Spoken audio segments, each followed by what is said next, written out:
2001, eu fui designado para ir para Guarapuava.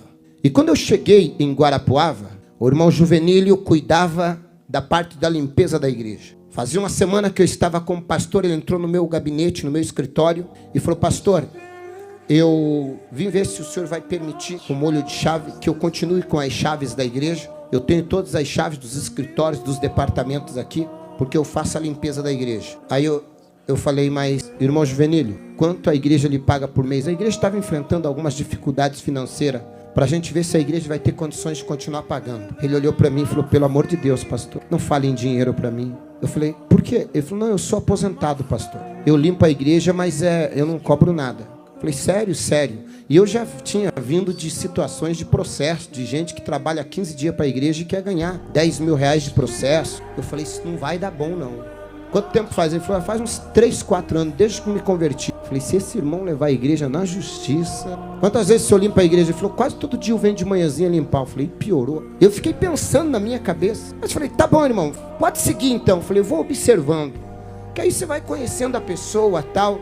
Aí, todo dia, 7 horas da manhã, ele tinha um Fiat Uno 147. Ele encostava o Fiat Uno dele lá e ia lá limpava a igreja. Eu vinha pro culto segunda, quarta e sexta. 8 horas da manhã eu chegava na igreja, o irmão Juvenílio olhava para mim, falava: pastor, agora eu posso ir, tá tudo limpinho.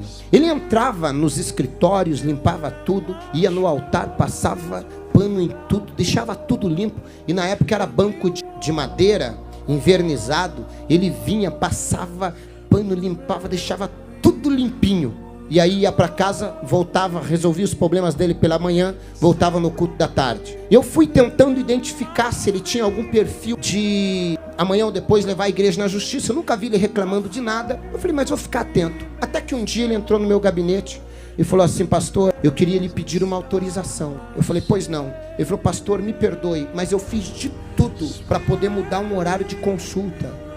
E o médico não tem outro horário, só pode me atender 8 da manhã. Eu estou com alguns problemas de saúde e eu queria pedir se o senhor me libera de eu limpar a igreja esta quarta-feira. Só que se o senhor disser que não tem problema, eu remarco consulta de novo, espero, era pelo SUS, espero nem que demore 6 meses, mas eu não vou abrir mão de cuidar da igreja para uma consulta. Eu falei: irmão Juvenílio, quanto o senhor ganha para limpar a igreja? Ele falou: não, nada, pastor. Eu falei: irmão Juvenílio, o senhor não é um funcionário, o senhor não tem carteira assinada. O senhor não precisa nem justificar. É problema de saúde, vai cuidar da tua saúde. Ele falou: pastor, o senhor não vai ficar bravo comigo? Eu falei: meu Deus, esse irmão é diferenciado. Eu falei: tem gente que arruma, ganhando, arruma desculpa para não ir.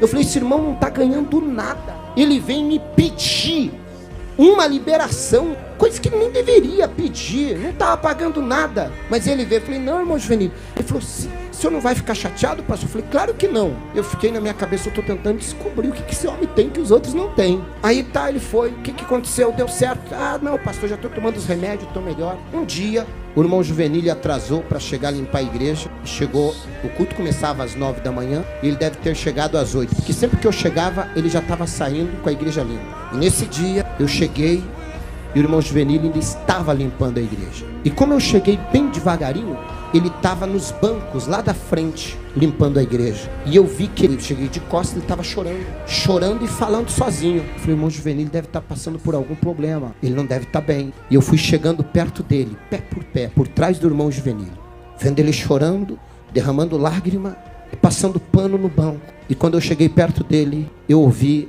a oração de alguém que realmente serve a Deus. E ele estava assim: Senhor, eu era um bêbado, minha família ia se perder, eu não valia nada.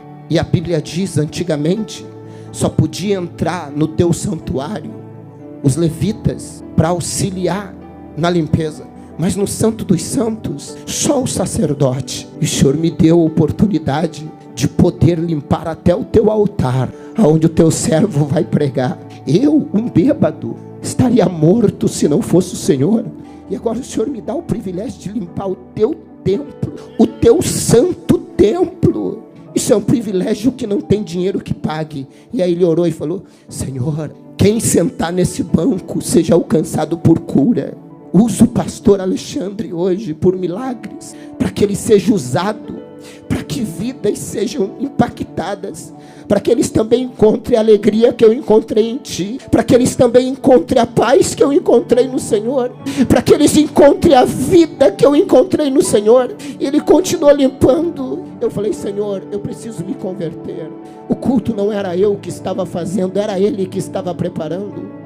O culto era para Ele, era para o Senhor. Naquele dia eu senti que nada do que eu achava que eu era. Naquele dia eu vi alguém com uma conversão muito grande. Naquele dia saiu toda a preocupação minha com respeito: esse homem vai levar a igreja para a justiça, reivindicando direito. Ao contrário, esse homem se sentia o mais privilegiado de poder fazer qualquer coisa para o reino de Deus. E cada vez que eu acho que eu sou dono do altar, que eu sou o pastor, presidente da igreja, eu lembro dele, eu falo: eu não sou nada, eu só sou um privilegiado, que Ele me deu o privilégio de assumir o altar, para falar do amor dele, para pregar o evangelho. Isso é conversão, isso é servir a Deus com alegria, isso é reconhecimento de quem nós éramos e de quem nós somos. Gratidão, gratidão. Entrai pelas portas dele com gratidão. Era ali o espírito de gratidão do irmão Juvenílio me convenceu. O espírito de gratidão me fez entender que quando você serve com amor, com temor e com gratidão, você consegue manter isso.